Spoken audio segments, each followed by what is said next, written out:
আসসালামু আলাইকুম। পলিটিক্স ক্লাবের দ্বিতীয় পর্বে আজকে আমাদের স্টুডিওতে এসে হাজির হয়েছেন বাংলাদেশ মুসলিম সমাজের মাননীয় চেয়ারম্যান মাসুদ হোসেন। মাসুদ ভাই, আপনি কেমন আছেন? আলহামদুলিল্লাহ, ভালো আছি। আপনি শিরোনামে দেখলাম আমাদের সেট করেছেন বিএনপি সংস্কার বাদ দিয়ে নির্বাচন চায়। আসলে কিসের ভিত্তিতে আপনি এই কথাটা বললেন? আসলে বিএনপি কি সংস্কার চায় না?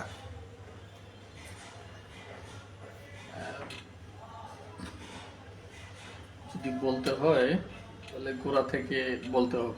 আপনি গোড়া থেকে বলেন নাকি দেখেন, মাছ থেকে বলেন সেটা? মাছ থেকে বললে হয়তো বা অনেক বিষয়ে এলোমেলো হয়ে যাবে। জি। দেখেন, ৭১ সনের ১৬ই ডিসেম্বর জি। আমরা পাকিস্তান থেকে বিভক্ত হয়ে স্বাধীন বাংলাদেশের মানচিত্র লাভ করি। সেই থেকে আমাদের ভারত প্রতিবেশী রাষ্ট্র, তারা তাদের আধিপত্য বিস্তার করে যাচ্ছে। আচ্ছা। আমাদের রাজনীতি, অর্থনীতি, ব্যবসা বাণিজ্য, শিক্ষা, সংস্কৃতি, বিচার বিভাগ, মোদ্দা কথা আমাদের রাষ্ট্রের প্রতিটি অর্গান তারা তাদের আধিপত্যবাদের মাধ্যমে সর্বদাই নিয়ন্ত্রণের চেষ্টা করে।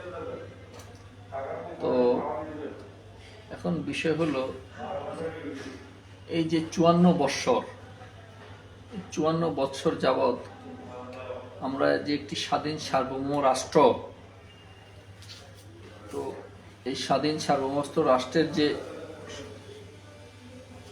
আমরা মালিক, আমাদের নিজস্ব সত্তা, নিজস্ব অধিকার, সেই নিজস্ব সত্তা অধিকারের প্রশ্নে ভারত বারবারই তারা নিয়ন্ত্রণ করার চেষ্টা করে। এখন বিষয় হলো, আমরা প্রকৃত স্বাধীনতার যে স্বাদ, সেই স্বাদ আমরা পাইনি এই ৫৪ বৎসর যাবৎ। যার ফলশ্রুতিতে আপনি দেখেছেন ৫ই আগস্টের ভারতের যে সবচেয়ে বড় আস্থাভাজন তাবেদার, দোসর, দালাল যেটাই বলি, শেখ হাসিনা, সে পলায়ন করার পরে ভারত হতবিম্ব হয়ে যায় যে এখন তো শেখ হাসিনা নাই। বর্তমান আওয়ামী লীগের যে পরিস্থিতি, এই আওয়ামী লীগ শেখ হাসিনাকে কিভাবে পুনরায় রাজনীতিতে প্রতিষ্ঠা করা চায়। তো এই নানান চিন্তা চেতনা ভারতের এখন সর্বশেষ ভারতের গোয়েন্দা সংস্থা যারা চিন্তা করলো যে বাংলাদেশের রাজনীতি, ব্যবসা বাণিজ্য, অর্থনীতি, সর্বোপরি প্রতিটি অর্গান যদি আমাদের নিয়ন্ত্রণের বাইরে চলে যায়, তাহলে এটা আমাদের অনেক ক্ষতি হবে। বিশেষ করে আমাদের সাথে ভারতের যে 7 সিস্টারের 7টা রাজ্য, সে রাজ্যগুলো অনেক ক্ষতিগ্রস্ত হওয়ার সম্ভাবনা আছে। এই চিন্তার ফলে ভারত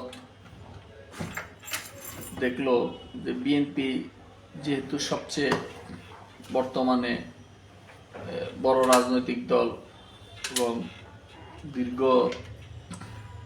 ১৫ বৎসর ক্ষমতার বাইরে থাকায় বিএনপির যে অতীত কর্মকাণ্ড ৯১ থেকে ৯৬ এবং ২০০১ থেকে ২০০৫ পর্যন্ত এগুলো মানুষ ভুলে গেছে। মানুষ বিএনপির উপর আস্থাশীল হয়েছে এবং বিএনপি আগামী নির্বাচন হলে ক্ষমতায় যাওয়ার সমূহ সম্ভাবনা দেখা দিয়েছে, যার ফলে ভারতীয় গোয়েন্দা সংস্থা বিএনপির অনেক নেতৃবৃন্দের সাথে তারা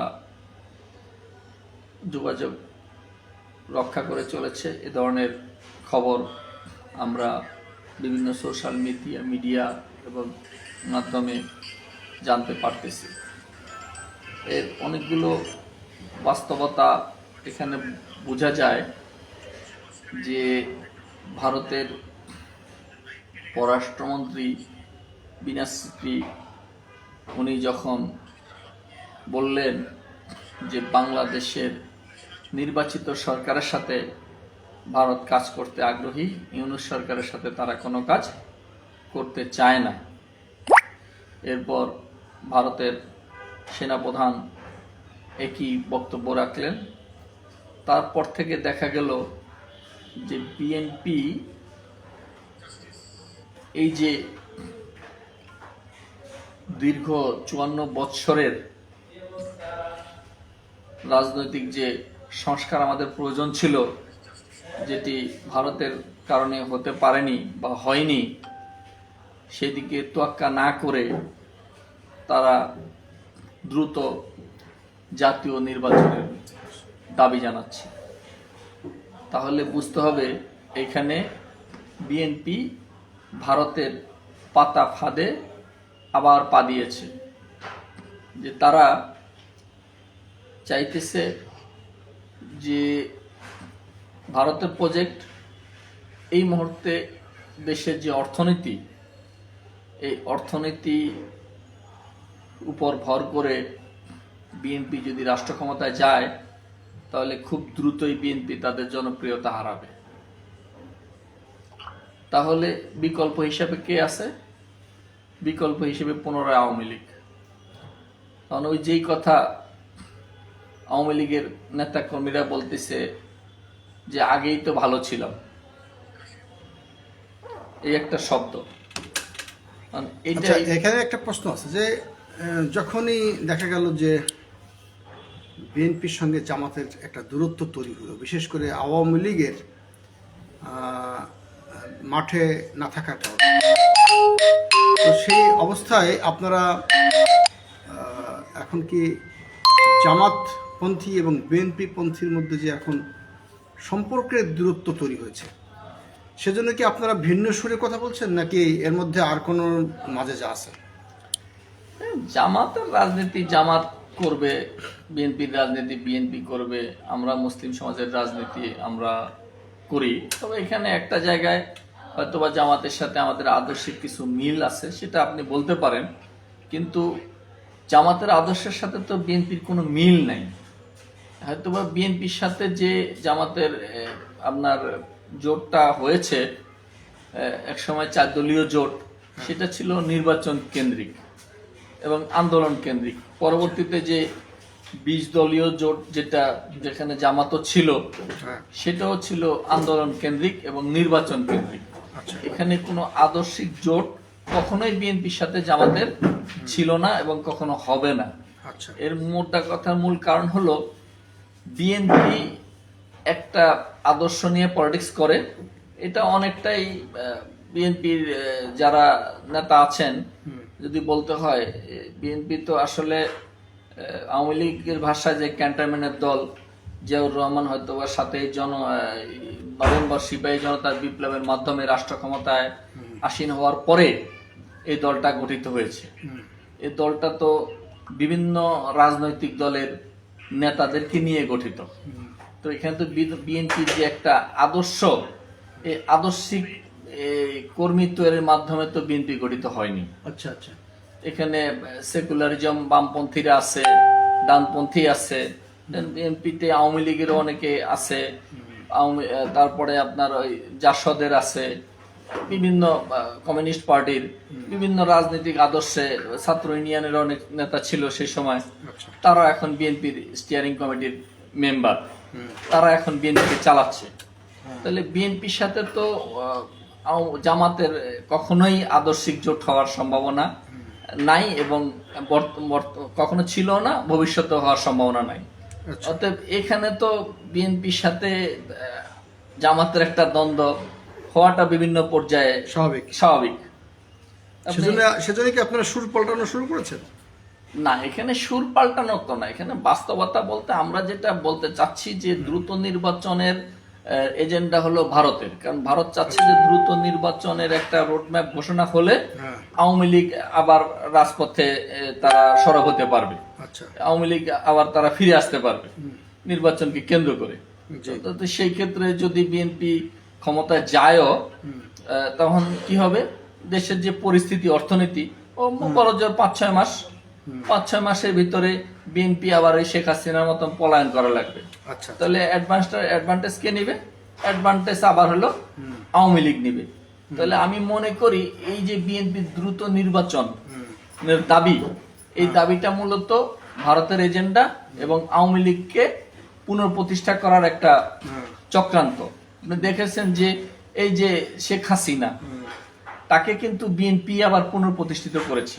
আচ্ছা, যখন আপনার 7ই নভেম্বর সিপাহী জনতার বিপ্লবের মাধ্যমে আপনার এই জিয়াউর রহমান ক্ষমতায় নিল, তারপরেই তো আপনার এই শেখ হাসিনাকে আবার দেশে এনে আওয়ামী লীগ পুনর্গঠিত হলো। আচ্ছা, তাহলে আওয়ামী লীগের সাথে তো বিএনপির এক জায়গায় আদর্শিক কিছু মিল আছে, এবং এও আমরা শুনতেছি সোশ্যাল মিডিয়ার কল্যাণে যে আওয়ামী লীগের সাথে নাকি বিএনপির একটা তলে তলে একটা সমঝোতা হয়েছে এই ধরনের। আমি জানি না আদৌ কতটুকু সত্য, এটা এভিডেন্স নেই আমার কাছে, জাস্ট সোশ্যাল মিডিয়ার কল্যাণে আমরা জানতে পারতেছি বিষয়গুলো।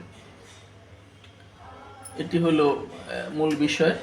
তো আমি মনে করি যে এই 5ই আগস্ট এই যে হাজার হাজার ছাত্র জনতার আত্মত্যাগ, এখন যদি দ্রুত নির্বাচন ঘোষণা করা হয় রাষ্ট্র সংস্কার না করে, তাহলে এই আত্মত্যাগ বিফলে যাবে। আপনি দেখেন প্রতিটা ক্ষেত্রে বিএনপি ছাত্র জনতার বিপক্ষে অবস্থান নিয়েছে। আচ্ছা, যেমন ছাত্র জনতা চাচ্ছে যে প্রেসিডেন্টের অপসারণ, কিন্তু বিএনপি বলল না, প্রেসিডেন্টকে অপসারণ করা যাবে না। ছাত্র জনতা বলল যে আওয়ামী লীগকে নিষিদ্ধ করো, বিএনপি বলল যে না, আওয়ামী লীগকে নিষিদ্ধ করা যাবে না, বরঞ্চ ছাত্রলীগ নিষিদ্ধ করেছে, এই ব্যাপারে বিএনপি সমালোচনা করেছে। তারপরে হলো এই যে বিভিন্ন ইস্যু, ছাত্র জনতা বলতেছে যে আগে সংস্কার পরে নির্বাচন, বিএনপি বলতেছে না, দ্রুত নির্বাচন। তাহলে এখানে বুঝতে হবে যে নিশ্চয়ই বিএনপির সাথে আওয়ামী লীগের তলে তলে কোনো সমঝোতা হয়েছে। আচ্ছা, যার কারণে ওই বিএনপিও চাচ্ছে যে ছাত্র জনতার এই যে আত্মত্যাগ, এটা বিফলে চলে যাক, আবার ওই আমরা কিছুদিন ক্ষমতা যাই, আবার লুটপাট করি। আচ্ছা, আচ্ছা, এই এখন তো দেখছেনই যে 5ই আগস্ট আপনার আওয়ামী লীগের পরাজয়ের পরে বিএনপি প্রতিটা জায়গায় বিএনপি নেতা কর্মীরা কিভাবে তারা চাঁদাবাজি করতেছে, তারা মানুষের ব্যবসা প্রতিষ্ঠান দখল, বাস স্ট্যান্ড দখল, নিজেরা দ্বন্দ্ব করে তারা নিজেরাই মারামারি করতেছে দখল বাণিজ্য নিয়ে। তো আওয়ামী লীগও তো 15 বছর একই কাজ করছে, এখন বিএনপিও তো তাই করতেছে। তাহলে জনগণ যে আমরা আছি, সাধারণ জনগণ, তারা যে স্বাধীনতার সুফল, এই সুফলটা পাবো কিভাবে যদি রাষ্ট্র সংস্কার না হয়? আচ্ছা, আচ্ছা। তো এখন যে সংস্কার কমিশন সংস্কারের খসড়া প্রস্তাব জমা দিয়েছে, তার মধ্যে কিছু বিষয় আছে, যেমন দলের প্রধানমন্ত্রী হতে পারবে না এবং রাষ্ট্রপতি হতে হবে নির্দলীয়। যেমন এই নতুন নতুন তথ্যগুলো যে কোনো আসনে 40% ভোট না পড়লে পুনর্নির্বাচন হতে হবে। তারপর এই যে না ভোট, অনলাইন ভোটিং, এর একাধিক আসনে নির্বাচন নিয়ে নানান রকমের বিষয় একটু আগে ব্রিফিং করেছেন বদিউল আলম মজুমদার। আমি এখন শুনিনি, যা শুনলাম যে প্রত্যাশিত সংস্কারের 2026 সালের জুন মাস পর্যন্ত সময় লাগতে পারে। আপনি বলেছেন যে বিএনপি সংস্কার বাদ দিয়ে দ্রুত নির্বাচন চায়, কিন্তু সংস্কার তো কিছু করা দরকার, যে সংস্কারগুলো না করলে নির্বাচন সুষ্ঠু হবে না, এবং যে নির্বাচনটা না করলে আপনার যে লাউ সেই কদু হবে, আগের মতোই হবে। সেই সংস্কারগুলো করাই লাগবে। এখন কিসের ভিত্তিতে কোন কোন সংস্কারগুলো বাদ দিয়ে আপনার জানা মতে বিএনপি নির্বাচনই চাচ্ছে আগে, সংস্কার বাদ দিয়ে? তো তা বিএনপির জন্যই তো ক্ষতিকর হবে, তাই না? যদি সংস্কার পুরোপুরি না করে নির্বাচন করা হয়, তাহলে বিএনপির জন্যই ক্ষতিকর হবে না? বিএনপি হয়তো আসতে পারবে না, মানে তার যদি ন্যায্যতা থাকে, ভোটের একটা ন্যায্য প্রাপ্তির অধিকার থাকে, তাহলে এই পুরো প্রশাসন সব কিছু যদি সংস্কার করানো হয়, তাহলে তো বিএনপির জন্যই সমস্যা। বিএনপি কি আর কোনো ভয় পাচ্ছে নাকি যে এই ইউনূস সরকার এখানে আর কোনো তৃতীয় শক্তিশালী করছে বা কিছু, এমন কোনো আশঙ্কা তার কাছে আছে কিনা? দেখেন, আপনি যে নির্বাচন করবেন, আজ পর্যন্ত আমরা এই স্বাধীনতার 54 বছরে একটা শক্তিশালী নির্বাচন কমিশনই তো গঠন করতে পারিনি। যখনই যে সরকার রাষ্ট্র ক্ষমতায় এসেছে, নির্বাচন কমিশন আইন করতে পারেনি। হ্যাঁ, তো আমরা নির্বাচন কমিশনটাকে শক্তিশালী অবস্থানে দাঁড় করাতে পারিনি এই 54 বছরে। এর কারণটা হলো কি, যদি নির্বাচন কমিশন শক্তিশালী আমরা করতে পারি, তাহলে অন্তত আর যাই হোক নির্বাচনটা ভালো হতো। এখন সেটা তো অন্তত সংস্কার প্রয়োজন আছে যদি আপনার নির্বাচন করতে হয়। এখন নির্বাচন কমিশনের যে একটা আইন, এই আইনটাও আমরা আজ পর্যন্ত করি নাই। যে কোন প্রক্রিয়ায় একটা আইন, এই যে কিছুদিন আগে দেখলাম ওই যার প্রতিত স্বৈরাচার নিয়ে একটা আইন করছে, যেটা সম্পূর্ণ একটা অযৌক্তিক। যেটা ভোটারদের আবার 21 বছর বয়স তালিকায় আনতে যাচ্ছে, এর উদ্দেশ্য ছাত্রদেরকে ইনক্লুড করা হতে পারে। মার্চের 2 তারিখ বোধহয় ভোটার তালিকা হালনাগাদ করতে সময় লেগে যাবে। সেক্ষেত্রে সংস্কারের জন্য কিছু সময় তো আপনার দোয়াই লাগবে। আর আপনার কাছে আমি আসবো, আপনি বলেছেন বিএনপি সংস্কার বাদ দিয়ে নির্বাচন চায়, বিষয়টা সেরকম কিনা? নারী নেত্রী এলিজা রহমান রাজনীতি নিয়ে মোটামুটি রাজনীতির পাড়ায় সে রাত দিন ঘোরাঘুরি করে, মানে তার কোনো আলাদা সাইনবোর্ড আছে কিনা আমি জানি না। আমরা জানি যে সে নারী নেত্রী। কেমন আছেন আপনি? আপনি কি শুধু নারী নেত্রী না পুরুষদেরও নেত্রী? আপনি এই ধরনের প্রশ্ন যদি লাইভে করেন বা লাইভ ছাড়া না, আমার প্রশ্ন হচ্ছে যে আপনি কি পুরুষের নেতৃত্ব, এটা তো আমি জানি যে আপনি সার্বজনীন, মানে আপনি পুরুষ এবং নারী উভয়ের জন্য তো কাজ করেন। নারী নেত্রী মানে নারী হিসেবে নারী নেত্রী। ও আচ্ছা, একজন নেত্রী কিন্তু উনি নারী, সেটাই। এটা তো মানে তবে নারীদের জন্য না। যেহেতু আপনি একজন কবি প্লাস একজন রাজনীতিবিদ, বলবো না কবি বা যারা সাহিত্যিক, তারা তো ভাষাগত ভাবে আরো রাজনীতিবিদ বললেই বা কি, আমাদের গ্রিন পার্টি তো আছে, সমৃদ্ধ থাকে তারা। তো যাই হোক, আপনি কিছু কিন্তু আপনি মোটামুটি এখানে আবার অন্য কথা হিসাবে দিতেছে। তারপরে যেহেতু প্রশ্ন লাইভই করে ফেলছেন, আমার সম্বন্ধে তো আপনার মোটামুটি ভালো ধারণা আছে। হ্যাঁ, যেটুকু ধারণা থাকে, অনেকের সেটুকু নাই, আপনার সেটুকু আছে। কারণ কিছুক্ষণ আগে কবি আব্দুল্লাহ মাহমুদ ভাইয়ের সাথে দেখা হলো। উনি একজন অ্যাডভোকেটও প্লাস, ওনাকে হয়তো দেখলে চিনবেন। তো উনিও আমাকে দীর্ঘদিন চিনে, কিন্তু ওনার চেনাটা যেমন, উনি শুধু কবিতা লেখে প্লাস কোর্টে একটু আছে, আবার বরিশাল বাড়ি ওনার। কিন্তু আমি তো এরকম অনেকে আছে যারা, ইভেন আরো কিছু নেতারাও আছে যে তারা চিনে খুব, মানে যেটুকু চিনে ওইটা কোনো চেনা না। হ্যাঁ, কিন্তু সেই হিসেবে, কারণে যে একটা বাংলা একটা প্রবাদ আছে, আপনি অবশ্যই রাজনীতি দিয়ে অন্যদিকে টেনে নিতেছে, এই জন্য কথাগুলো বলা লাগতেছে যে পুরান তার ভাতে পারে। আচ্ছা, তো আমি মনে করি যে পুরান তার ভাতে পারে, সেই হিসেবে আপনার সাথে আমার মানে যে একটা সম্পর্ক, বা আপনাদের কবি সাহিত্যিক বা রাজনীতিবিদদের সাথে যে যারা পুরানো, যারা পরিচিত, তাদের সাথে যে সম্পর্কটা, সেই সম্পর্কটা আমি মনে করি অত্যন্ত গভীর এবং অত্যন্ত মানে বিশ্বস্ততা, সুদৃঢ় বিশ্বস্ততার। তো সেখানে আসলে মানে মজা করার তো অনেক সাবজেক্টই থাকে, বরঞ্চ মানে পরিচিত মানুষের সাথে বা কাছের মানুষের সাথে মানুষ মজা করে, আরেকজনের সাথে সে পারবে না, আর সে কথাটা সে বুঝবেও না, কথার মর্মার্থ সে ধরতে পারবে না। তো অতএব আমি মনে হয় যে এই সাবজেক্টে কথা না বলে আপনার সাথে আমি অনেক কথা আজকে জিজ্ঞেস করতে আসছিলাম, সেটা এখন আমি আপনার সাথে পরে শেয়ার করবো, কারণ এটা আপনার আজকে টপিকসের সাথে যায় না। তো মাসুদ ভাই আসলে আজকে টপিকটা ছিল, আপনি একটু স্মরণ করে দিই যে মুসলিম সমাজের চেয়ারম্যান মাসুদ হোসেন, উনি বলেছেন যে বিএনপি সংস্কার বাদ দিয়ে নির্বাচন চায়। তার মানে কথার ধরন দেখে বোঝা যাচ্ছে যে দ্রুত নির্বাচন চায়। না, আসলে তো বিএনপি, কিন্তু আমি একটু শেষ করে দিই, আপনাকে বলতে সুবিধা হবে। কিন্তু দেখা যাচ্ছে যে অনেকগুলো সংস্কার আছে, যেমন ওই যে ভোটার তালিকা হালনাগাদ 2রা মার্চ, এর মধ্যে আর অনেক কিছু সংস্কার প্রস্তাব গিয়েছে, নানান কিছু কার্যক্রম, প্রশাসনিক অবকাঠামো ইত্যাদি ইত্যাদি। একটু সময় তো লাগেই, তাই না? না, আসলে কি দুই জায়গায় একটা স্ববিরোধিতা আছে, যেটা মাসুদ ভাইও জানে কিছুটা। তো যেহেতু তারা আবেগ দিয়ে তো আসলে রাজনীতি হয় না, তো ছাত্রদের ব্যাপারে যেটা কিছুটা মানে ধারণা করা হচ্ছে কিছুটা না অনেকটাই, যে তারা রাজনীতিতে সক্রিয় অংশগ্রহণ করতে চায়, এবং তারা রাজনীতিতে সক্রিয় অংশগ্রহণ করতে চায় বিধায় তারা এই সংস্কারের একটা মানে মানে কি বলবো, সংস্কারের একটা তারা সাইনবোর্ড তারা ঝুলাচ্ছে যে সংস্কার সংস্কার। কারণ ওই যাহা 52 তাহাই 53, তো 17 বছর আর 18 বছর পার্থক্য কি? 18 বছর ভোটারের বয়স, তারা বলতো যে 17 বছর করো, তারা যদি বলতো যে 14 বছর করো, 12 বছরও তো বলতো না, কারণ 12 বছর পর্যন্ত শিশু। কিন্তু আবার এখন ওরা কিন্তু আসলে আইনের তোয়াক্কা করে না বলবো সেটা বলা যাবে না, কারণ ওরা আসলে আইনটা বোঝেই না। ওইটা করতে গেলে 17 বছর করতে গেলে আমাদের একটা আইন সংশোধন করতে হবে, যেটা ওই বিয়ের বিষয়টা না, যে 18 বছরের আপনার মেয়েদের বয়স, 21 বছরের ছেলেদের বয়স, ওটাও না, 18 বছরে একটা মানে সে নাগরিকত্ব পায় বা সাবালক হয়, এরকম অনেক কিছুই তাদেরকে বলা হয়, কারণ তার আগে তারা শিশু থাকে। সেখানে কিন্তু অনেক কিছু চেঞ্জ করতে হবে, শুধু যে ভোটারের এই জায়গাটা চেঞ্জ করতে হবে সেটা না। এবং সবচেয়ে একটা দুঃখ লাগে, যেটার কারণে আজকে যে মাসুদুল কথাগুলি বলছে, কথাটা ঠিকই, বিএনপি যে আসলে কি ধরনের একটা রাজনৈতিক দল, বিএনপির কিছু কিছু ব্যাপারে তো আমি 100% সমর্থন করি, কিন্তু কি ধরনের একটা রাজনৈতিক দল যারা আওয়ামী লীগের থেকেও যে বড় কিছু ভাবে কিনা দেশেরকে নিয়ে, যে দেশকে মানে একটা অন্যদিকে ডাইভার্ট করার জন্য। কালকে যেমন তাদের সাবেক সংসদ সদস্য নীলুফার আক্তার, মুনিয়াপা, অত্যন্ত আমি দেখা গেছে অনেক বড়, আমি তো ক্ষুদ্র মানুষ, অনেক বড় বড় মানুষও অনেকের ভালো, অনেকের টকশো করে, বা আরো ভালো মান্না ভাই বা অথবা আরো যারা আছে, এবং মহিল আপাদের মধ্যেও আছে।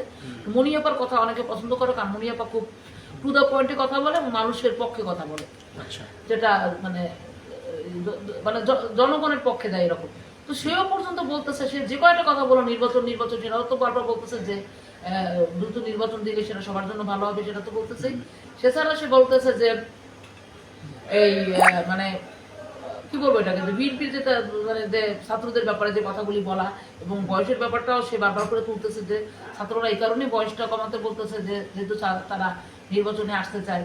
হ্যাঁ, তো আসলে যদি শস্যের ভিতরে ভূত থাকে, যাদের তারা ক্ষমতায় যাবে এটা বা যেটা জনগণই বলতে পারবে, কিন্তু তারা যদি আগেই চিন্তা করে যে এখন আওয়ামী লীগ মাঠে না, এখন আমরাই ক্ষমতায় আছি, তো নির্বাচনটা হোক। এখন যদি অস্থিরতা দেখায়, তো আসলে অস্থিরতাটা আমার মতে তাদের জন্য কাল হয়ে দেখা দেবে, এটা অনেকেই বলতেছে যে তাদের অস্থিরতাটা তাদের কাছে মানে গ্রহণযোগ্যতা মানে মানুষের কাছে যে দিনে দিনে বাড়তেছে, বা একটা গ্রুপের ভোট কমে গিয়ে তাদের দিকে অবশ্যই আসার সম্ভাবনা আছে, কারণ তারা কোথায় ভোট দিবে, সবাই তো আর ওই বসে থাকবে না যে আমরা অমুক দলে ভোট দিতে পারলাম না। কিছু থাকতে পারে। আর বাংলাদেশের মানুষ এমনিও আত্মবিস্মৃত জাতি হিসেবে পরিচিত, তারা অনেক কিছুই অনেক মনে রাখে না। হ্যাঁ, কোন নেতা দেশ স্বাধীন করলো না, কোন নেতা ঘোষণা করলো, সবই জগাতি চুরি পাকায়, সব একজনের দিকে ডাইভার্ট করে কতক্ষণ। যেমন বিবিসি জরিপে বলা হয়েছে যে বঙ্গবন্ধু, এখন ওই জরিপটা আসলে অন্যভাবে হয়েছে না সঠিকভাবে হয়েছে সেটারও প্রশ্ন আছে। তো বিবিসি জরিপে যেমন শেখ মুজিবুর রহমান হচ্ছে 1000 বছরের শ্রেষ্ঠ বাঙালি, তাকে আমরা জাতির পিতা নাই যদি বলি, রবীন্দ্রনাথও সেখানে হইতে পারে না, সে দ্বিতীয় হয়েছে। জিয়াউর রহমান 19 নম্বরে ছিল, তো 19 নম্বরই থাকুক আর 10 নম্বরই থাকুক, কিন্তু 1000 বছরের শ্রেষ্ঠ বাঙালি এখন যদি আমরা তাকে না বলি, যেহেতু এখন একটা বিতর্কের বিষয় এসে পড়ছে, কিন্তু আবার বিএনপি করে না এমন লোক আবার বলতেছে। সেদিন একটা মিটিং এ গেলাম যে 1000 বছরের শ্রেষ্ঠ বাঙালি জিয়াউর রহমান, কারণ এইরকম কথা কিন্তু অনেক বড় বড় নেতারা কোট করে না, কিন্তু এগুলো তো কোট করা উচিত। এবং আমি জিয়াউর রহমানের কথা বেস্ট শুনে তুলে হ্যাঁ, এবং অতীতে আবার দেখছি যে জিয়াউর রহমানকে এমন নরকের কীট হিসেবে প্রমাণ করছে, যেমন আপনারা তাকে চিনবেন, মনে হয় তার বর্তমানে তার অবস্থাটা নাই, বিচারপতি মুজিবুর রহমান, আমাদের নেতার নামেই নাম। শেখ মুজিবুর রহমানকে এস্টাবলিশ করতে যে জিয়াউর রহমানকে 2 টাকার মেজর না কি এরকম সমস্ত কথাবার্তা বলতো। এবং আমার বয়স যাই থাকুক না কেন, তারপরও আমরা তো যেহেতু মুক্তিযুদ্ধ দেখিনি, অনেক সময় অনেকে বলে যে বয়স কমায় বলে বাড়ায় বলে, সেটা কোনো কথা না। মুক্তিযুদ্ধের অনেক পরেই আমার জন্ম, অতএব মুক্তিযুদ্ধে যেহেতু আমি দেখিনি, অতএব এই কথা তারা যখন বলে তখন আমাদের মতো যারা আছে তারা কিন্তু তাদের কাছে কিন্তু একটা মানে খারাপ লাগে যে যদি আমরা একটা অন্য দল সমর্থন করি, যে না আমরা আগের পক্ষের যদি আমাদের কিছু সমর্থন কারো যদি থেকেও থাকে, কিন্তু যখন আমরা স্বাভাবিক সাদা চোখে যদি দেখি, যে যখন ডিক্লারেশনটা জিয়াউর রহমান দিয়েছিলেন যে on behalf of great leader Bangabandhu Sheikh Mujibur Rahman, তো অন বিহাফও বলছে, তার মানে সে পক্ষে বলছে, পক্ষ কথাটা বলছে এবং গ্রেট লিডার কথাটা উল্লেখ করছে। গ্রেট লিডার তো তাকে শিখায় দেয়নি, সে তো শুধু লিডারও করে না, আর গ্রেট লিডার বলছে। অতএব এবং তাদের সাথে একটা সময় অনেক ভালো সম্পর্ক ছিল, যেহেতু এই উপাধিগুলিও নেতার কাছ থেকে পাওয়া, বা আমাদের যে সর্বাধিনায়ক ছিল ওসমানী সাহেব। আমরা কেন মীমাংসিত ব্যাপারগুলিকে আমরা অমীমাংসিত করে ফেলি, সেই জিনিসগুলিকে নিয়ে আমরা একটা কাদা ছোড়াছুড়ি করি। এবং বিএনপি বলে এখানে না, নেতাতে দ্বন্দ্ব, তাদের যার যতটুকু অবদান। আবার এটাও তো সত্য কথা যে যুদ্ধের সময়, মানে আমাদের মহান মুক্তিযুদ্ধের সময় আমাদের মহান নেতা বঙ্গবন্ধু দেশে ছিলেন না। একটা মানুষ সে যদি মানুষ তার ফেরেস্তানি, যেমন আমাদের মানে একটা সময় যেমন আমাদের মহানবী হযরত মুহাম্মদ সাল্লাল্লাহু আলাইহি সাল্লামের সাথেও কেউ তুলনা এভাবে না করতে পেরেও তারা অনেক সময় কারবালার সাথে তুলনা করতো। আমাদের সাধারণ সম্পাদক সেই কারণেই ওবায়দুল কাদের, আমাদের বলতে না, মানে যে আওয়ামী লীগের যে সাধারণ সম্পাদক ছিল, সেই কারণ এখনো পর্যন্ত তো নতুন করে আর কোনো কমিটি মানে যারা আছে, তো এখন মানে সে পর্যন্ত বলছে যে কারবালার যে মানে ঘটনার থেকেও 15ই আগস্টের ঘটনাটা বেশি বিয়োগান্তক এবং মর্মান্তিক। কিন্তু এই যে একটা যেটা ধর্মীয় বিষয়, যেটা অন্য ধর্মের যারা বিধর্মী আছে যদি বলি, বা যেটাই বলি যে অন্য ধর্মের যারা, তারাও যেখানে এইসব ব্যাপার নিয়ে কথা বলে না, সেখানে আমরা মুসলিম প্রধান দেশে কেন আমরা একটা কারবালার একটা ঘটনার সাথে কেন এটার সাথে তুলনা করবো? দুইটাই দুই রকম, একটার সাথে একটা তুলনা করে সেটা মর্মান্তিক বেশি। এখন তো তারা 15ই আগস্ট পালনই করতে পারতেছে না। 15ই আগস্টের দিন এত কিছু ঘটনা ঘটবে, সেটা আপনারা সবাই দেখতেছেন। তত অতিভক্তি যে চোরের লক্ষণ, অতিভক্তি যে কোনো দেখানোটা ঠিক না। কারণ এটা মানে কিছু লোক ছাড়া, সেটা হয়তো যাদের মধ্যে মানবতা বোধের একটু অভাব আছে বা যারা ওভাবে চিন্তা করে না, 15ই আগস্ট অবশ্যই একটা, যদি তাদের হাজারো দোষও থেকে থাকে, এটা অবশ্যই আমি মনে করি নৃশংস একটা ঘটনা এবং একটা হৃদয় বিদারক ঘটনা। সবচেয়ে বড় কথা হৃদয় বিদারক ঘটনা।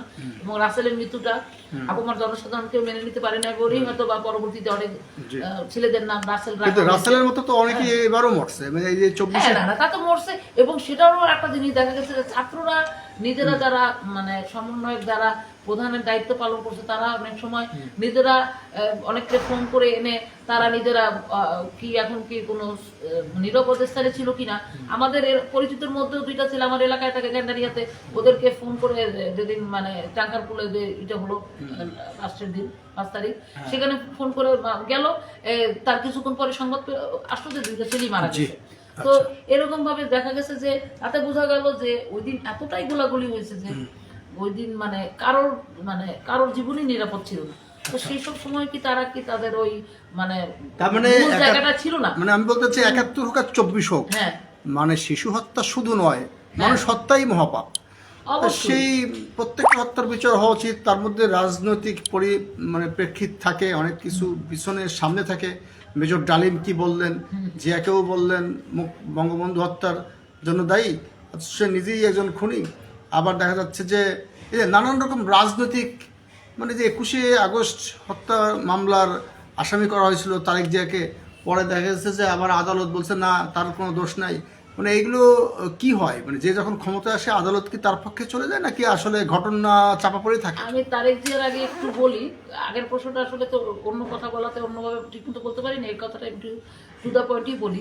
যেমন এই কিছুদিন আগে আমাদের এই যে সাবেক স্বরাষ্ট্রমন্ত্রী লুৎফুজ্জামান বাবর সাহেবের যে তাকে একবার খালাস করে দেওয়া হলো। একটা মানুষকে যদি যাবজ্জীবন কারাদণ্ড দেয়, সেই মানুষটা কিভাবে আবার একদম খালাস পেয়ে যায়, আবার তার মুক্তি পেতে বাধা নাই, পরবর্তী স্টেয়ার খালাস হয়ে গেছে সে অলরেডি। তো এইগুলি আসলে তখন কিন্তু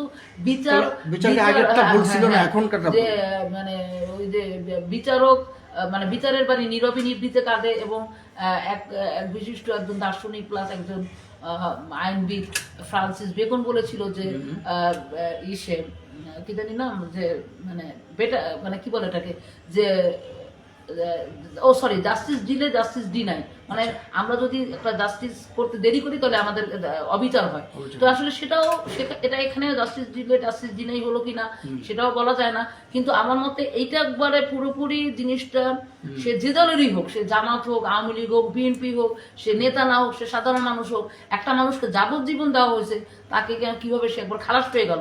আবার এটাও সত্য কথা যে লুৎফুজ্জামান বাবর একটা অত্যন্ত রিনাউন্ড ফ্যামিলির একজন ছেলে, এবং তার বড় বোন, আপন বড় বোন, তার নামে মিল আছে, লুৎফা ওনার নাম, পুরো নামটা ভুলে গেছি। উনি জগন্নাথ বিশ্ববিদ্যালয়ের একটা বিভাগীয় প্রধান, এবং ওনার বাবাও ময়মনসিংহ এলাকা যদি কারো বাড়ি হয় ওখানে একটা কলেজের প্রিন্সিপাল নাকি এরকম, মানে অত্যন্ত মানে একটা ভালো একটা ফ্যামিলির, উচ্চশিক্ষিত একটা ফ্যামিলির মানুষ সে। তো সেক্ষেত্রে তাকে ফাঁসিয়ে দেওয়া হয়েছে, সেটাও হইতে পারে, ফাঁসিয়ে তাকে যাবজ্জীবন করা হয়েছে, সেটা হইতে পারে। কিন্তু কেন এই ধরনের বিচারের মধ্যে এতখানি অসামঞ্জস্যতা থাকবে যে একবারে ওপরে বা মৃত্যুদণ্ড বা যাবজ্জীবন, সেখান থেকে একবারে খালাস। এবং আমরা সেটা সাইদির বেলায় আমরা দেখেছি যে দেলোয়ার হোসেন সাইদি, সে একজন ইসলামী চিন্তাবিদ, তাকেও একবারে মানবতাবাদী অপরাধের মধ্যে একটা অপরাধে তাকে ফাঁসিয়ে, তাকে একবার দিল মৃত্যুদণ্ড, পরে আবার বললো সে যাবজ্জীবন, তারপরে আবার কেউ বললো যে সে আসলে অপরাধী না। সেই ক্ষেত্রে আমি বলতে চাচ্ছি যে মানে আমাদের দেশের যে আসলে বিচার ব্যবস্থা, এটা অত্যন্ত মানে সবসময় এক পেশে একটা ভূমিকা পালন করে, এবং তারা কি মানে তাদের প্রতি অবশ্যই সম্মান সবারই আছে, এবং কিন্তু তারা যদি সম্মানের জায়গাটা তাদের নিজেদের ধরে না রাখে, তাহলে আমার মনে হয় বিএনপি বা রাজনৈতিক ব্যাপারটা নিয়ে আবারও একটু কথা বলার দরকার আছে। কারণ বিএনপির একটা কারণে, বিএনপি যদি ভেবে থাকে যে মানে যদি তারা ভেবে থাকে যে না, একটা এমন কোন নেতৃত্ব হবে যে নেতৃত্বটা আমাদের দেশে কাম্য না, বা ছাত্ররা আমাদের দেশে বা আরো যারা একটা অপরিণত বয়সের একটা গ্রুপ আমাদের দেশের কাম্য না। কিন্তু আবার পাশাপাশি এটাও সত্য যে কিছু সংস্কারের প্রয়োজন, কারণ আপনার অতীতে যে পতিত ফ্যাসিস্ট সরকার, তারা যে আসলে সব জায়গায় যে একটা এমনভাবে একটা অব্যবস্থাপনা করে গেছে, এবং কয়েকদিন পর পর যে বিভিন্ন জায়গায় যে অসন্তোষগুলি হয় বিভিন্ন সেক্টরে, সেটা কিন্তু এরই প্রমাণ। আমার মতো ক্ষুদ্র মানুষ যদি আমি বুঝতে পারি, তাহলে এটা তো যারা জ্ঞানী গুণী বা যারা দেশ চালায় তাদের কাছে তো এটা পুরো পরিষ্কার। কদিন পর পর বিডিআর, কদিন পর পর যে নার্স বা ডাক্তার, যারা আপনার আনসার তো আছেই, এবং আনসারদের ব্যাপারটাও কিন্তু আরো পরিষ্কার হয়েছে। সেক্ষেত্রে তাদের যে ফ্যাসিস্ট বলা হয়, এটা একবারে পুরোপুরি সঠিক। কারণ যে এনামুল হক শামীম সাহেব, উনি একজন ভালো ছাত্র নেতা ছিলেন, ভালো মানুষ হয়তো বা ছিলেন, ভালো নেতা ছিলেন, কিন্তু ভালো তো আমরা উপর দিয়ে দেখি ভালো, কারণ সে সময় আমরা নিজেরাও ছাত্র রাজনীতি করছি, তখন যে সময় যে ক্ষমতায় থাকে তারাই তখন মানে একটু ভালোভাবে সামনে আসে। তো শামীম ভাই খুব ভালো মানুষ, যদিও আমার দেশের বাড়ি ওখানে না, কিন্তু আমি তাকে এমনি ব্যক্তিভাবে চিন্তা, সে প্রতিমন্ত্রী হলো ভালো কথা, কিন্তু তার বড় ভাই নাকি এই ঘটনাটা ঘটাইছে, এবং এটা কিন্তু মোটামুটি ভাবে জিনিসটা আসছে। আবার এমনও আসছে জনসম্মানের কথাটা চাপা পড়ে যায়, হয়তো বা কারো একটা ইন্ধন থাকে যে না বিষয়টাকে আর এদিকে আসা যাবে না। এই জন্য বারবার আমি একটা কথা বলে থাকি যে শস্যের মধ্যে ভূত, যে আমরা একটা জিনিস হয়তোবা সমাধান করতে চাই, আবার সমাধান করতেছে ভারত বা কারো একটা চাপ। আর ভারত তো সবসময় আমাদের সব ব্যাপারে তারা নাক গলায়, যে মানে প্রতিটা ব্যাপারে আমরা যে একটা স্বাধীন সার্বভৌম রাষ্ট্র, সেটা কোনোভাবেই, এই যে কিছুক্ষণ আগে আমাদের এক বড় ভাই, আমি তার নাম বলবো না, এবং সেই প্রোগ্রামে যে রাজু ভাই যায় না, এই জন্য আমি অত্যন্ত খুশি।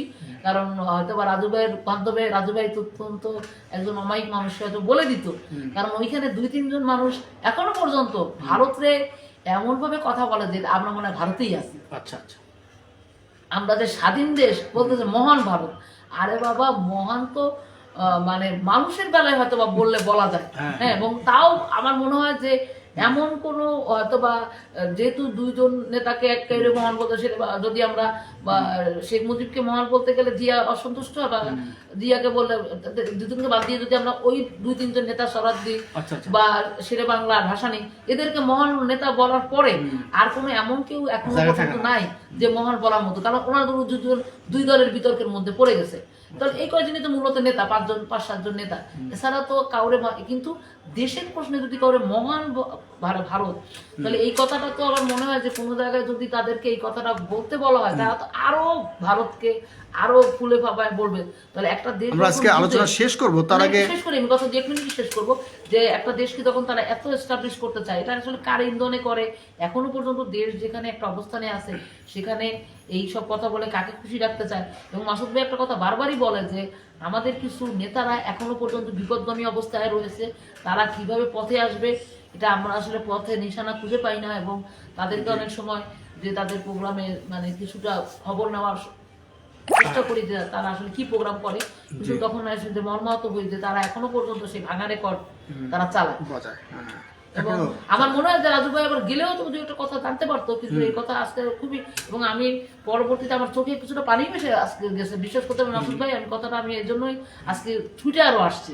আমি কিন্তু মূলত এই কারণে আজকে ছুটে আসছি, এমনি সময় রাজু ভাইয়ের সাথে আমি দেখা করি বা আসি সেটা ভিন্ন জিনিস, কিন্তু আজকে আমি এই কারণে আসছি যে এই কথাটা বলার জন্য যে কেন আমরা এখনো এই ভাঙা রেকর্ড গুলি চালাবো। ভাঙা রেকর্ড গুলি চালালে যে এখন ব্যক্তি কেন্দ্রিক সমস্যা হবে সেটা কথা না, মানে এখন তারা যে আমাদের কতটুকু বন্ধু প্রতিম দেশ সেটা তো অনেকটাই প্রমাণ হয়ে গেছে। তারা আমাদের দেশে এরকম এত সব ব্যাপারে ইন্টারফেয়ার করে দেশকে একটা অরাজকতার দিকে নিয়ে গেছে। সেক্ষেত্রে আমাদের নিজেদের স্বাধীনতা সার্বভৌমত্ব নিজেদেরই রক্ষা করতে হবে। আমাদের কারো ইন্ধন, কারো ওই মানে অতিরিক্ত কারো সাহায্য প্রয়োজন নাই। কারণ আগেই বলছি যে অতিভক্তি চোরের লক্ষ্য, কোনো দরকার নাই। কারণ তারা একটা মানে একটা হিন্দু প্রধান একটা সনাতনী একটা যতই তাদেরকে বলে আবার উদার দেশ, মোটে উদার দেশ না, তাদের দেশে একটা হিন্দুত্ববাদী একটা মানে। কিন্তু তার আগে একটা প্রশ্ন শুনে রাখি আপনার কাছে, সেটা হচ্ছে যে বাংলাদেশের পররাষ্ট্র নীতি তো আরো স্ট্রং হওয়া দরকার। আপনার বিদেশি বহির্দেশ অন্য দেশ আপনাকে বেশি নাক গলাবে, আর আপনি নাকটাকে শুকনো করে রাখবেন, আপনিও নাক গলান, আপনিও তাদেরকে বলেন। মানে আমাদের পররাষ্ট্র নীতি যেমন দুর্বল, আমরা সামাজিক যোগাযোগ মাধ্যমও অতখানি দুর্বল যে আমরা পারছি না। মানে ভারত হয়তো আকারে বড় হতে পারে, তাদের 60 কোটি মানুষ এখনো জঙ্গলে পায়খানা করে, তারা আনকালচার্ড। কিন্তু আপনি একটি কথা বলে শেষ করবেন, আপনার কাছে এইটার উত্তর নিয়ে আমি যাব মাসুদ হোসেনের কাছে গিয়ে আজকে আলোচনা শেষ করব, অনেক লম্বা হয়ে গেছে। সেই কথাটা হচ্ছে যে আপনি কি বিএনপির এই কথার সঙ্গে একমত যে তারা সংস্কার বাদ দিয়ে নির্বাচন চায়? না, ওইটাই আমি লাস্টে এক কথাই বলতে চাইছিলাম যে যদি নির্বাচনটা এখন মানে অল্প সময়ের মধ্যে না হয়, তাহলে আমি আসলে এটা বলা ঠিক হবে কিনা জানি না, তবে তাদের ক্ষমতায় যাওয়ার আসলে আপাতত কোনো সম্ভাবনা নাই। কারণ ভারত যা চায় আসলে এখনো পর্যন্ত আমাদের দেশ এখনো ওইটাই তারা এস্টাবলিশ করা তালে আছে। তারা মানে নামে বেনামে যেভাবেই হোক, তারা উপদেষ্টাদের মাধ্যমেই হোক বা যেভাবেই হোক, তারা সেই চেষ্টায় আছে, এবং তাদের চেষ্টা সফল করার জন্য এখনো কিছু মানুষ আগে মাঠ পর্যায়ে ছিল, এখন তারা মানে বিভিন্নভাবে যেটাকে বলে আন্ডারগ্রাউন্ডও বলবো না, মানে ওইভাবে করেই তারা চেষ্টা চালিয়ে যাচ্ছে। এবং আমাদের উদারতার সুযোগ নিয়ে, এবং আমাদের সেই উদারতার সুযোগ দেওয়া যাবে না, কারণ অতীতেও আমরা এরকম ফ্যাসিস্ট সরকারের কবলে পড়ে দেশকে আমরা একটা রসাতলে একটা দিকে নিয়ে গেছে। সেই পরিস্থিতি আমাদের কারোই কাম্য না, এবং আমরা আমাদের দেশটাকে যদি একটি সুষ্ঠু সুন্দর এবং একটি অবাধ গ্রহণযোগ্য নির্বাচনটা দরকার, এবং সেটা সবার বসেই চিন্তা করা উচিত যে নির্বাচনটা কতটুকু সময়ের মধ্যে হওয়া দরকার, কিন্তু নির্বাচনটা জানি কারো আঙ্গুল হেলনে, কারো কথা যে না অমুক তারিখে দেন বা অমুক সময় দেন। আমার তো মনে হয় যে যেসব দেশ আমাদের ব্যাপারে ইন্টারফেয়ার করে, তারা যদি বলে যে না অল্প সময়ের মধ্যে দেন, আমার তো মনে হয় যে তারা দিয়ে দিবে। এবং আমি একটা কথা শুনেছি, যদিও কথাটা বলা ঠিক না, তারপরে বলি, তাকে আমি সম্মান করি সেজন্যই বলা যায়। সবচেয়ে এখন যে বড় অবস্থানে আছে প্রধান উপদেষ্টা, তাকে একদিন মোদি সাহেব ফোন করেছিলেন, ভারতের প্রধানমন্ত্রী। তো সে তার ভাষায় বলছে না ইংরেজিতে বলছে আমি জানি না, বলছে যে সংখ্যালঘুদের উপর এরকম কেন অবস্থা তো খারাপ কেন। তো সে আসলে কি বলতে পারছে, কারণ সংখ্যালঘুদের উপর নির্যাতন হোক, অত্যাচার হোক, আর যেটাই হোক, মানে অল্প কিছুদিনের মধ্যে কোনো সংখ্যালঘু মারা যায় না, হ্যাঁ, নির্যাতনে। তো সেক্ষেত্রে সে ফোনটা রেখেই ঢাকেশ্বরী মন্দিরে চলে গেছে, এবং সেটার সাথে সাথে রিপোর্ট হয়ে গেছে যে ঢাকেশ্বরী মন্দিরে। তো এটাতে তো কিছুটা বোঝা যায়, আমি যেহেতু একটু সংবাদ মাধ্যমে একটু টুকটাক কাজ করি, তো এই জিনিসটা কিন্তু তাদের কাছে হয়তো মেসেজ পাঠানোর জন্য হইতে পারে যে না আমরা, কারণ তখন কিন্তু পূজা না, পূজার অনেক আগেই বিষয়টা হয়েছে, কারণ পূজার আগেই তো তারা ক্ষমতায় আসছে। তো আমার মতে কারো কারণ না ওটা না, নতজানুতা বুঝাইছে যে না আমরা আসলে মানে তাদের উপরে আমরা খুবই সহনশীলতা আমাদের মধ্যে কাজ করে, এবং আমরা এরকম না।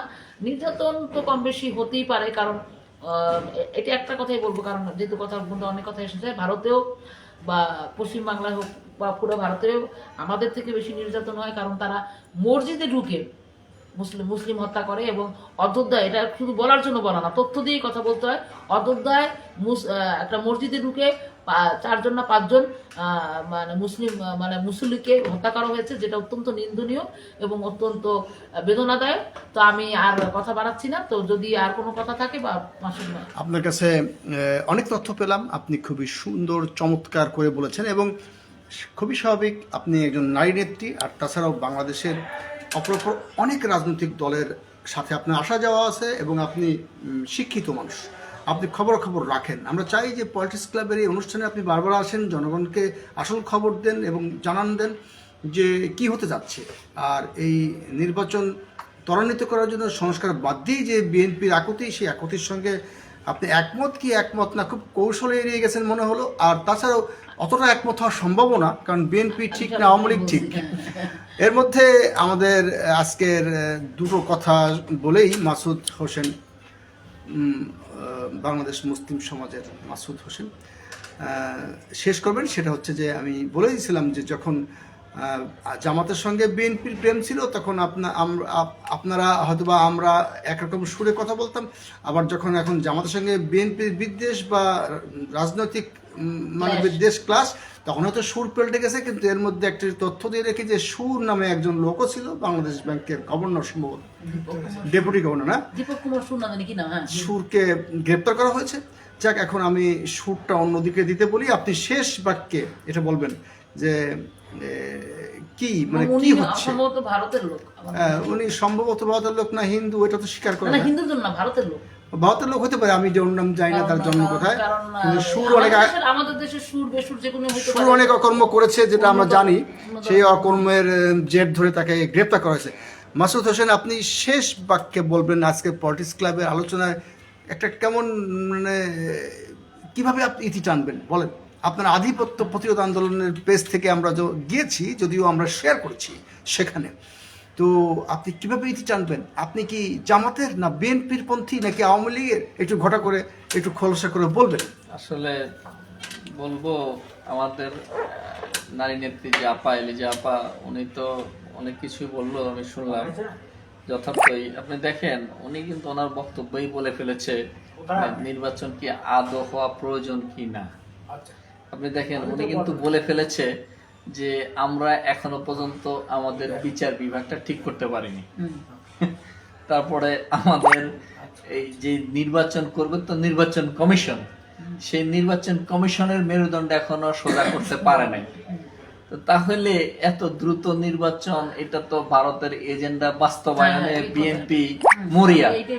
এখন ভারতের এজেন্ডা বাস্তবায়ন করতে যদি বিএনপি মরিয়া হয়, এই ধরনের পাতা ফাঁদে যদি আমরা পা দেই, বিএনপি মরিয়া কাদম্বিনী মরিয়া প্রমাণ করল। তো এখন ভারতের ফাঁদে পা দিয়ে বিএনপি যে দ্রুত নির্বাচন চায়, তাহলে এই যে 5ই আগস্ট আমাদের ওই ছাত্র জনতার যে আত্মত্যাগ, এই আত্মত্যাগ তো টোটালি বিফলে চলে যাচ্ছে। তা আমরা কি এটাকে চাইতে পারি একজন বিচক্ষণ রাজনীতিবিদ হিসেবে? বিফলে যাবে কেন? বিএনপি হয়তো মনে করছে তড়িঘড়ি নির্বাচন দিলে তাদের ইমেজটা ধরে রাখা সম্ভব হবে, দেরি করলে হয়তো বিএনপি যে প্রতিদ্বন্দ্বী সংখ্যা বেড়ে যাবে, ছাত্ররা জাগ্রত হবে, সংগঠিত হবে। এদিকে অন্যান্য দলগুলো যারা ঠিক মানে গোছায় উঠতে পারছিল না, তারা এই ইমেজটাকে ক্যারি করে তারাও দাঁড়িয়ে যাবে, বিএনপি হয়তো সেক্ষেত্রে পিছনে পড়ে যাবে। বিএনপি চাচ্ছে যে তাদের নির্বাচন হলে আমি জিতে গেলাম, ক্ষমতা দখল করলাম, সেই সাথে তাদের সঙ্গে সঙ্গে যারা যারা ছিল অন্যান্য রাজনৈতিক দল তারাও হয়তো কিছু কিছু ভাগ পাবে। সেই তার মধ্যেও যদি ইনজাস্টিস আছে, অনেকেই ছিল মাঠে, তাদের কাউকে কাউকে সঙ্গী করেছেন, কাউকে সঙ্গী করেননি, কারো কারো বাড়ি পিঠাপুলি গিয়েছে, কারো কারো বাড়ি যায়নি, সেটা হয়তো বিএনপি শেষমেশ ধরা খেয়ে যাবে। তো আমি 1 মিনিটের 2 মিনিটের আপনাকে টাইম ফ্রেম দিয়েছিলাম, এরপর আমাদের আরও গেস্ট পাইপলাইনে অপেক্ষা করছে, বা জাতীয় শক্তির চেয়ারম্যান ইতিমধ্যে এসে হাজির হয়েছেন। জি বলবেন, শেষ করবেন। আচ্ছা, আসলে শেষ কথা বলতে এটাই, আমাদের বক্তব্য হলো দেশ ও জনগণের স্বার্থে। জি, আমাদের যে 54 বৎসরের একটা জরাজীর্ণ পরিস্থিতি, যেখানে আমাদের অধিকারগুলো থেকে আমরা বঞ্চিত, একটি স্বাধীন সার্বভৌম জাতি হিসেবে বহির্বিশ্বের কাছে নিজেদের পরিচিত করে তোলা, সেটা যেহেতু এখন আমরা পারিনি, এখন একটা সুযোগ এসেছে যে এই সংস্কারের মাধ্যমে আমাদের মেরুদণ্ড সোজা করে পৃথিবীর কাছে একটি আমরা আত্মমর্যাদাশীল জাতি হিসেবে নিজেদেরকে পরিচিত করা। আচ্ছা আচ্ছা। তো অতএব দ্রুত নির্বাচন নয়, আগে সংস্কার, তারপরে নির্বাচন। এটি আমার আজকে আপনাকে সর্বশেষ বক্তব্য। অসংখ্য ধন্যবাদ। আমি একটু বলবো just 1 মিনিট বলবেন। এলিজা তো রহমান আসলে আমি মানে অত্যন্ত খুশি হলাম নাইট যে একটি। আমার কথাগুলি মাসুদ ভাই বুঝতে পেরেছেন এবং আমাদের যে সঞ্চালক রাজু আহমেদ খানও বুঝতে পেরেছেন। তো ওইটাই আসলে কিন্তু, কারণ আমরা যখন ঐক্যমত্যে পৌঁছাবো তখনই কিন্তু আমাদের একটা ভালো কিছু পাওয়ার সম্ভাবনা থাকে। তো ওইটাই কথা যে বিএনপি অবশ্যই কিছু কিছু ব্যাপারে তারা যে দুর্বলতা দেখাচ্ছে যে অমুক দল হয়তো বা নিষিদ্ধ করা যাবে না বা যেটাই, হ্যাঁ, কিন্তু এটা কিন্তু সম্পূর্ণ বোঝা যাচ্ছে যে কোনো একটা দেশের বা কোনো একটা গোষ্ঠীর এজেন্ডা বাস্তবায়নের জন্যই তারা কথা বলতেছে। কারণ তারা যদি, যেহেতু তারা চিন্তা করতেছে আমরা বৃহৎ দল, আমরা যদি সমর্থন না দিই তাহলে তো মানে ছাত্ররা চাচ্ছে বা আদার সবাই চাচ্ছে, শুধু ছাত্র আসলে কেন আমি একটা জিনিস বুঝি না যে যারা মূল ঘটনার নায়ক তাদেরকে তো আমরা অস্বীকার করতেছি। তারা হতে পারে তারা এখন তারা কিন্তু কেউ মানে অপরিণত বয়স হতে পারে, কিন্তু তারা কিন্তু সবাই অ্যাডাল্ট, সবার বয়স 18 বছরের উপরে। এবং একথা কিন্তু সবাই মানে যারা অত্যন্ত সচেতন তারাও জানে যে তাদের গণ অভ্যুত্থান ছাড়া এই সরকারকে কোনোভাবে, কারণ এতদিন তারা আন্দোলন করছে না, তারা যখন এই আমাদের মাননীয় আমাদের এই যে দেশনেত্রী খালেদা জিয়ার যে এত খারাপ অবস্থা, এখানে আমার আম্মা পর্যন্ত বলছে যে জীবনে আমি যদি আমাকে কেউ হাতে পায়ে ধরে অমুক দলে ভোট দেওয়া দিব না।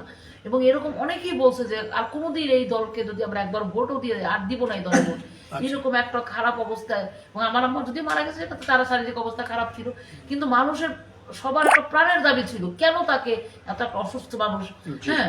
এবং আমার তো মনে হয় যে সে জনগণের দোয়া এবং আসলে রাখে আল্লাহ মারে, এটাও একটা ব্যাপার আছে। কারণ তার সাথে এতটাই অবিচার করা হয়েছে যে তার কোনো এখানে দলমত নির্বিশেষে কথাটা বলতে হবে। কথা বলা মানে বিএনপি করা না, কথা বলা মানে জিয়াউর রহমানকে সমর্থন বা তারেক রহমানকে সমর্থন করা না। এটা মানবতাবাদী যে কোনো মানুষ যার মধ্যে ন্যূনতম মানবতা বোধ আছে। তো সেক্ষেত্রে আমি বলি যে বিএনপি জানি আরো পাতা ফাঁদে পা না দেয়, কারণ পাতা ফাঁদে পা দিলে ওইটাই কিন্তু আমি একটু আগে বলছি যে পাতা ফাঁদে পা দিলে তাদেরই এই আগের অবস্থায় যেতে হবে। কারণ আগেও তারা নির্বাচনে গেছে একবার, আবার নির্বাচন থেকে সরে গেছে, লাস্ট নির্বাচনে হয়তো যায় না বা যেটাই করছে। কিন্তু আমার মনে হয় যেহেতু তাদের একটা জনগণের একটা ভালো সমর্থন রয়েছে, তো তাদের মনে হয় যেহেতু সবাই চাচ্ছে অপেক্ষা করার জন্য নির্বাচনের জন্য অপেক্ষা করাটাই বাঞ্ছনীয় হবে। কারণ যাদের কারণে এই আমাদের আমরা এই নতুন একটা রাষ্ট্রটা না নতুন রাষ্ট্র পেয়েছি, তাদের মতামতকে অবশ্যই আমাদের সম্মান জানাতে হবে। এবং ছাত্রদের মানে ছাত্রদের কথাই বারবার বলছি, কারণ আমি যখন দেখছি আমাকে যখন কেউ বলে যে আপু আপনার টক শো শুনছি, সে কিন্তু ওই ছাত্ররাই বলে, ওই বয়সের ছেলেরাই বলে, এবং তারা দেখা যায় যে খুবই আশাবাদী। এবং আমরা যখন একটা নেগেটিভ কথা বলি তারা কিন্তু মনে কষ্ট পায়। এবং আসলে কষ্ট পাওয়াটা বড় কথা না, যারা আমাদেরকে এতটা মানে আন্দোলন সংগ্রাম করে জীবন বাজি রেখে, সবচেয়ে যেটা বড় কথা, কারণ মুক্তিযুদ্ধের পরে একটা বড় কোনো ঘটনা ঘটাতে গেলে কিন্তু অনেক কিছু, অনেক আন্দোলন সংগ্রাম, জুলুম, এবং আমাদেরও কিছু ছোট শেষ করেছি আন্দোলন সংগ্রাম করে। এবং তারা আমাদের জানা মতো, এবং মাসুদ ভাই আপনারাও জানেন আমাদের অনেক ছোট ভাইরা বা অনেকে মানে আমরা ফেয়ারি ভাবে থাকতো, তা আমরা সেই অবস্থায় আর ফিরে যেতে চাই না। মনে করি যে প্রয়োজনীয় সংস্কারের শেষে নির্বাচন হোক। এবং বিএনপি জানি তাদের এই বোধোদয়টা হয়, কারণ তাদের যেহেতু ভোট আছে তারা সেই ভোটটা পরবর্তীতেই খাটায়। তারা তো আর নিজেদের আন্দোলনের মাধ্যমে সরকারকে হটাতে পারে না। অতএব তাদের সেই ক্ষেত্রে তাদের মনে করি যে তাদের মানে ধৈর্য ধারণ করা উচিত। এবং অন্য দলেরাও যেহেতু ছাত্রদের পক্ষেই আছে, যেহেতু কারণ তারাও আন্দোলন সংগ্রামটা করছে ছাত্রদের পক্ষে থেকে আমরা, এবং সাধারণ জনগণের পক্ষে থেকে, কারণ জনগণও চায় যে একটা সুষ্ঠু নির্বাচন হোক, সেই কারণে আমরা একটু সময়টা দেওয়া। শরীফ ভাই ধন্যবাদ এলিজা রহমান নাইট নেত্রী, এবং ধন্যবাদ মাসুদ হোসেন। আমি আজকের এই আলোচনা এখানে শেষ করব। তো এলিজা রহমান যেভাবে ব্যাখ্যা করেছেন এবং মাসুদ হোসেন যে ক্লুটা দিয়েছেন, সেগুলো নিয়ে বিচার বিশ্লেষণ করলে বোঝা যাচ্ছে যে বিএনপি কারোর পাতানো ফাঁদে যেন পা না দেন, এরকম কথা উঠে এসেছে। এবং বিএনপি যদি মনে করে যে বাংলাদেশে ক্ষমতা দেওয়াটাই মেন, তাহলে কাউকে পাশ কাটিয়ে পুরনো স্মৃতি, পুরনো মানে সঙ্গীদের কথা ভুলে বিএনপি হয়তো ভুল করবে। এবং যারা নতুন প্রজন্মের ছেলেরা যে বাংলাদেশকে নতুন আলোর মুখ দেখিয়েছে তাদেরকে সম্মান করতে হবে এবং তাদেরকে ইগনোর করে যদি বিএনপি এককভাবে আবার হয়তো ক্ষমতার রশি ধরে ঝুল দেয়, সেই রশি হয়তো তার গলার ফাঁসও হতে পারে। সবাইকে অসংখ্য অসংখ্য ধন্যবাদ। আজকের পলিটিক্স টাইপের আলোচনা থেকে আমরা এখানে শেষ করছি। আমরা কারোর পক্ষে না, বিপক্ষেও না, আমরা চেষ্টা করছি জনগণের পক্ষে কিছু কথা বলার জন্য। আমাদের কাছে বিএনপিও ভালো, আমাদের কাছে জামাতও ভালো, আমার কাছে আওয়ামী লীগও অভালো তা না। আওয়ামী লীগের কিছু দাগ আছে, সেই ঘা শুকিয়ে আবার তারা উঠে আসুক সেই প্রার্থনা করছি। সবাইকে অসংখ্য